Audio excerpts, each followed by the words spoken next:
Bonjour et bienvenue dans mon défi 30 jours, 30 vidéos. Vidéos dans lesquelles je réponds à vos questions sur votre santé et votre alimentation naturelle à l'école d'Hildegard de Bingen. Pour ceux qui arrivent ici pour la première fois, je le rappelle, je ne suis pas médecin, je suis naturopathe. Mon rôle est de vous informer, vous accompagner, vous conseiller. Votre pathologie, quelle qu'elle soit, doit être accompagnée, doit être traitée par un médecin. Voilà qui est dit, nous pouvons commencer.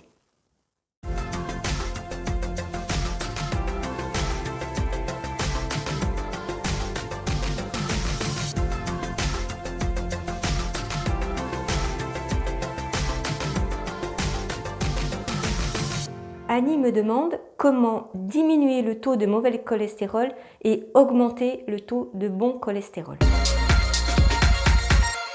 Le cholestérol est une graisse naturelle qui nous est indispensable, je dirais même qui est vitale. En effet, il participe à la synthèse de la vitamine D, à la sécrétion du cortisol, à l'équilibre hormonal et particulièrement les hormones sexuelles. Et enfin, il compose la membrane de chacune des cellules de notre corps. 75% de notre cholestérol est fabriqué par notre foie et dans une moindre mesure par nos intestins et seulement donc 25% est apporté par l'alimentation. Vous savez qu'il existe ce qu'on appelle le bon cholestérol, le mauvais cholestérol. On s'intéresse également au taux de triglycérides. Je ne rentre pas dans les détails, vous connaissez plus ou moins ces notions. Il est convenu que le taux de cholestérol total doit rester inférieur à 2 grammes par litre de sang. Au-delà, c'est ce qu'on appelle la cholestérolémie. Et c'est dans le cadre de cet excès qu'on s'intéresse après au taux de chacun de ces gras. L'excès de cholestérol peut se déposer sur les parois des artères et au fil du temps, ces plaques graisseuses s'épaississent et elles peuvent arriver à boucher les artères. Mais donc, même avant que les artères soient bouchées, le sang circule moins bien. Donc, on a déjà des premiers symptômes qui malheureusement ne sont pas spécifiques et puis qui souvent passent inaperçus. Donc comme je le disais à l'instant, il arrive que l'artère se bouche complètement et donc que le sang ne circule plus. Donc selon l'artère qui est touchée, on peut faire un infarctus ou alors un AVC ou alors c'est latérite des membres inférieurs. Voilà les quelques rappels que je voulais faire avant de répondre à la question de Annie.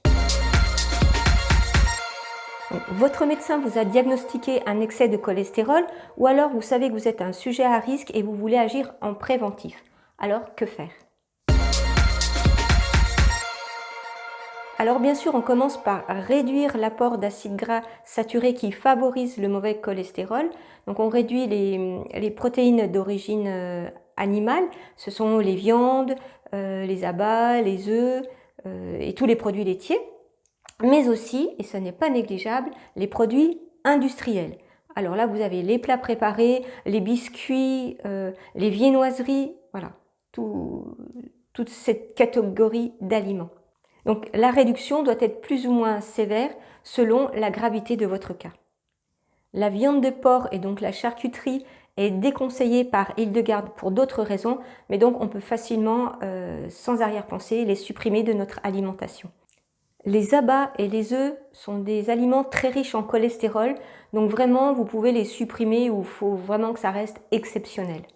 Et enfin, on supprime sans regret les plats industriels et on se met à la cuisine. On ne garde qu'un peu de viande blanche de préférence, rarement de la viande rouge et on choisit les morceaux les moins gras. Et on en mange surtout moins souvent. On évite le fromage le soir et en tout cas on n'en mange pas tous les jours. Faites également attention à la quantité de beurre consommée.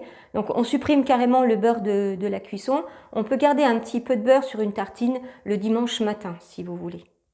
Donc bien sûr on garde le poisson et puis on utilise des huiles végétales bio de première pression à froid, de l'huile de tournesol, de l'huile de pépins de courge, de l'huile de noix aussi pour ceux qui n'ont pas de problème de poumon.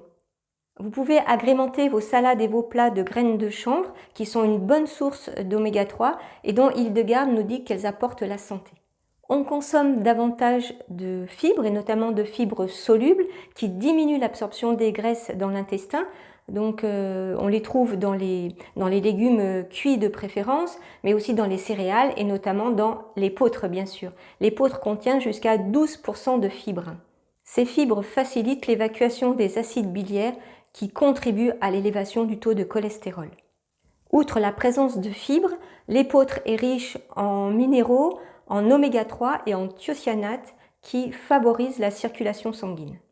Pour rester dans les fibres, on peut prendre une cuillère à café de psyllium noir par jour que l'on met dans une tisane. C'est déconseillé si vous avez un transit trop rapide. On se protège en consommant des antioxydants.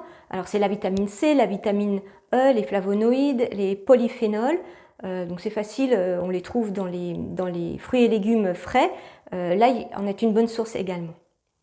Hildegarde nous parle d'une merveilleuse plante super efficace, le dictame. Voici ce qu'elle nous en dit. Supposons qu'un calcul de nature graisseuse se développe chez quelqu'un.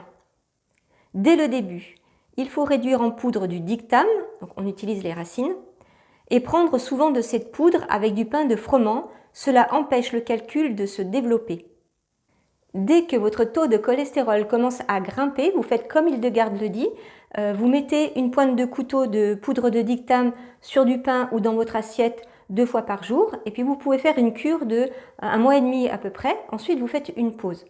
Toujours sur surveillance médicale bien sûr. Je vous ai dit dès le début de cette vidéo que 75% de notre cholestérol est fabriqué par notre foie, donc on prend soin de son foie, on veille sur lui, on le chouchoute. Si besoin, faites-vous accompagner par un naturopathe. En cas de problème de cholestérol ou même en préventif, un bon nettoyage, un bon décrassage de l'organisme peut être bénéfique. Donc je vous conseille de suivre une diète végétalienne à l'épeautre. Sur ce sujet, j'ai fait toute une série de vidéos où je vous explique vraiment de A à Z comment on fait, comment on s'y prend, ce qu'on mange, ce qu'on boit et dans quelles circonstances le faire et comment s'y préparer. Donc je vous renvoie à ces vidéos.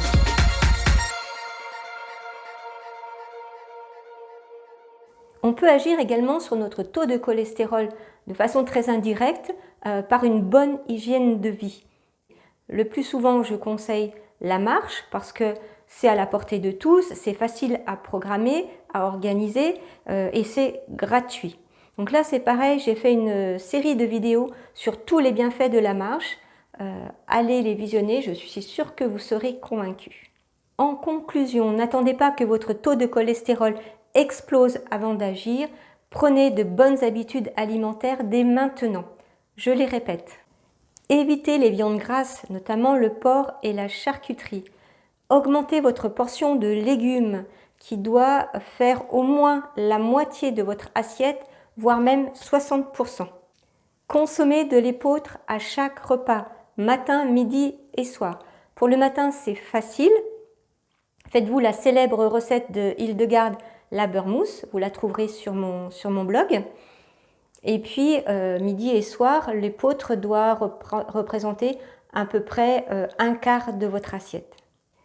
Mangez un seul produit d'origine animale par repas. Il doit représenter à peu près 20% de votre assiette. Et puis, pensez aux poissons plusieurs fois par semaine. Utilisez des huiles végétales de qualité. Mettez des graines de chanvre sur vos plats. Faites une cure de racines de dictame si nécessaire. Ayez une activité physique journalière en rapport avec votre santé. Voilà Annie, j'ai répondu à votre question. Dites-moi en commentaire ce que vous en avez pensé et si vous avez décidé de vous lancer. Si vous aussi, comme Annie, vous vous posez des questions sur votre alimentation, votre santé à l'école d'Hildegarde de Bingen, n'hésitez pas à me les poser en commentaire. Je vous répondrai dans une prochaine vidéo. N'oubliez pas de vous abonner à la chaîne pour recevoir une notification quand la vidéo paraîtra. Avant de partir, laissez votre petit pouce bleu, ça me fera plaisir et cela m'encourage. Et je vous dis à demain.